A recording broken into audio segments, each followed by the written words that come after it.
We have had this conversation in the past. I remember talking to Chris Ballard about it last year, the GM of the team. They want to get off this cycle of veteran quarterback because every time they get the veteran quarterback post-retirement of Andrew Luck, they get him a year too late. Right. They get Phillip Rivers a year too late. They get Carson Wentz at least a year too late. They get Matt Ryan definitely a year too late. They want someone they can develop. Right. They want someone that will grow up in that system the way Luck did, the way Peyton Manning did. And on that note, here's new Colts coach Shane Steichen from yesterday talking about this lingering question. Because remember, after the league meetings, we had boiled it down to maybe one team and one team only interested in Lamar Jackson. Here's what Steichen had to say about the franchise-tagged Ravens quarterback.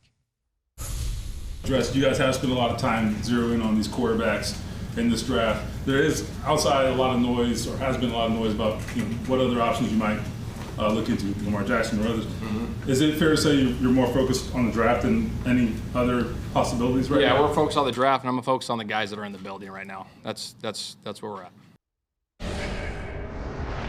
I mean, it's not a definitive no, but for now they're focused on the draft. And that was one of the theories that I threw out there a couple of weeks ago. We're so close to the draft now. Let's see who gets quarterbacks in the draft. The teams we suspect are looking, the teams we know are looking, and the teams that may not be looking, a la the Chiefs 6 years ago when they had Alex Smith, who had taken them to the playoffs multiple times, and then they swoop in, trade up, and get Patrick Mahomes. There could be a team out there that's looking to cut the line in front of the Colts to get, for example, an Anthony Richardson. Sure. So they're in a tough spot. They're in a delicate position, and it yet again proves the value. Once you know your season is lost, there's value in losing those games. There's value in being bad. I don't want to revisit the whole tanking conversation we've had in the past today. I have a feeling it'll come up again at some point, but there's value in being bad. If the Colts had been just a little bit worse, it would be more clear that they're going to get a guy that could come in and turn the franchise around at the quarterback position. Whether or not they pull it off this year depends upon whether or not somebody jumps them to number 3, and they may have to make the flip-flop to 3 to keep that from happening. Yeah, no, I think that's a real possibility, something to watch out for.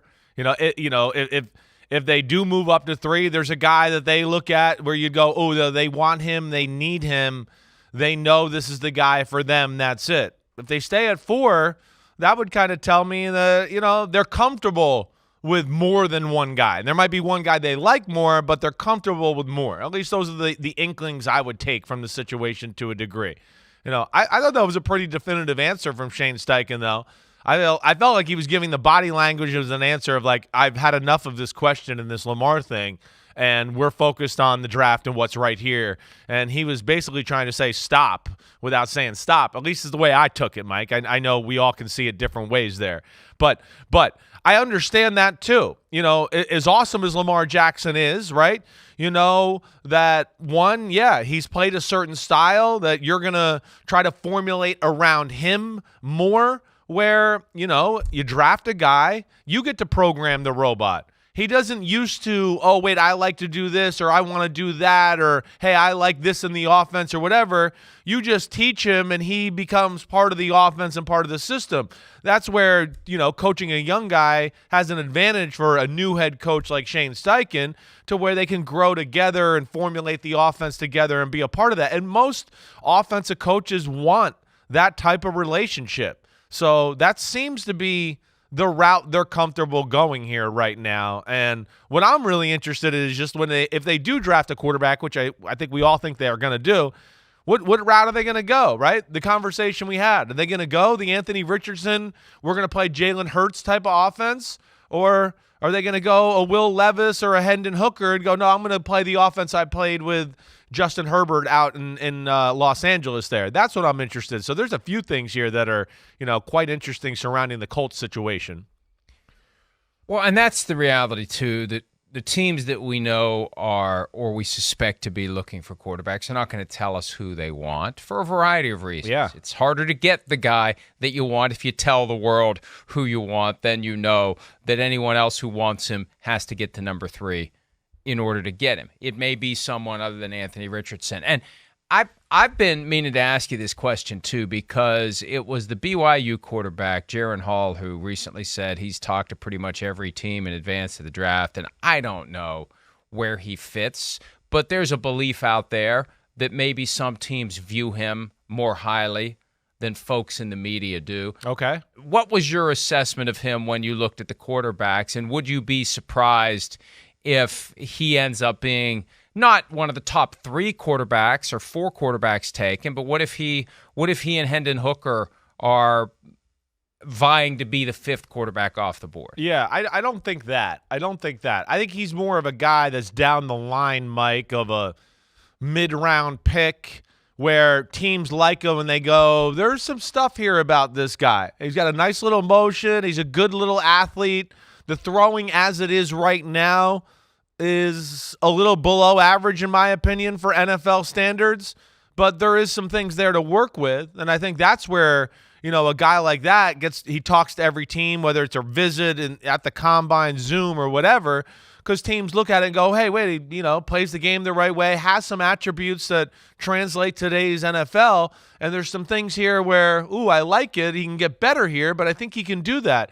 That would be Jaren Hall. I think he's kind of in that situation. I still don't think he would be in the top, 5, 6, 7 quarterbacks maybe, but he's maybe in that next group right there, with guys that teams circle off to go, hey, played a little bit, knows how to play the position, potential to be better. Maybe he could be something, as everybody's looking for their Brock Purdy or that mid-round diamond in the haystack type of guy.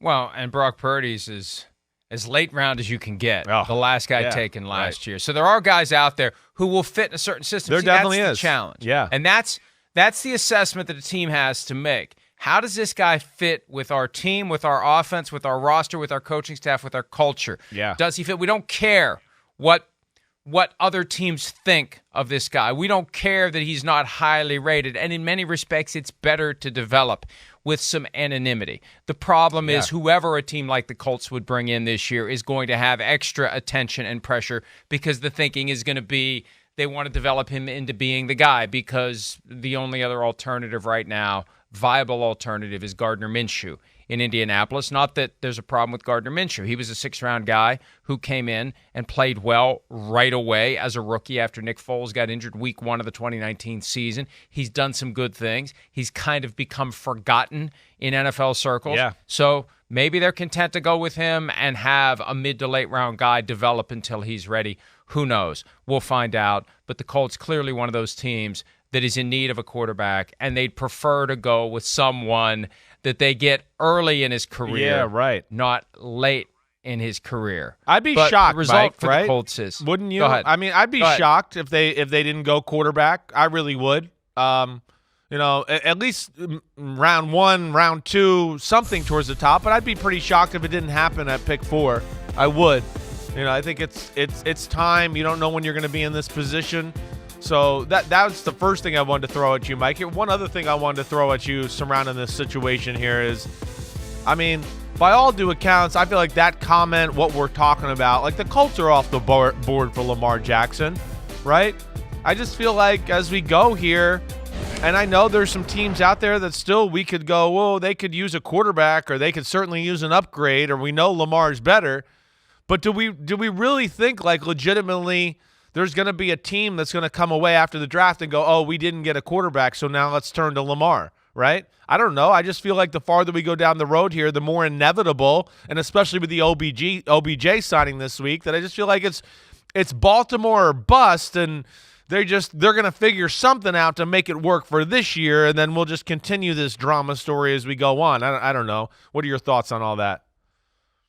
I think you're right, because even if there's some other team out there that we don't know about that's lurking to try to make a move up to get a quarterback early. Yeah. A team like the Vikings, if the Vikings want to solve this Kirk Cousins problem once and for all, and they want to trade up and get a quarterback, if they don't get an offer to trade up that they like, that doesn't mean they're going to pivot to Lamar Jackson. Some of these surprise teams that currently have a bird in the hand, I don't think there's an easy path to pivoting from trading up to get a quarterback and then trading for Lamar Jackson and solving your quarterback problem as you do that. Like Right, for a Vikings team, you can't have both Kirk Cousins and Lamar Jackson on the roster, but you could have Kirk Cousins and third overall pick quarterback on the roster for a year. So if it's a team out there that has a quarterback that we're not thinking, not flagging, not suspecting could jump up, I think it dramatically complicates their lives post-draft if they would say, we're going to try to find a way to get Lamar Jackson. And also unload our current quarterback at the same time. Because how can we have both guys on the roster? So I tend to agree. And look, we're going to talk about OBJ coming up. I think that it's a pretty clear sign that the Ravens are trying to thaw the ice with Lamar Jackson. Yes. And it quite possibly is going to work. And it will be Baltimore or bust for Lamar Jackson in 2023. Hi, it's Mike Florio. Thanks for watching PFT on YouTube. Hit subscribe for the latest news and analysis from Pro Football Talk.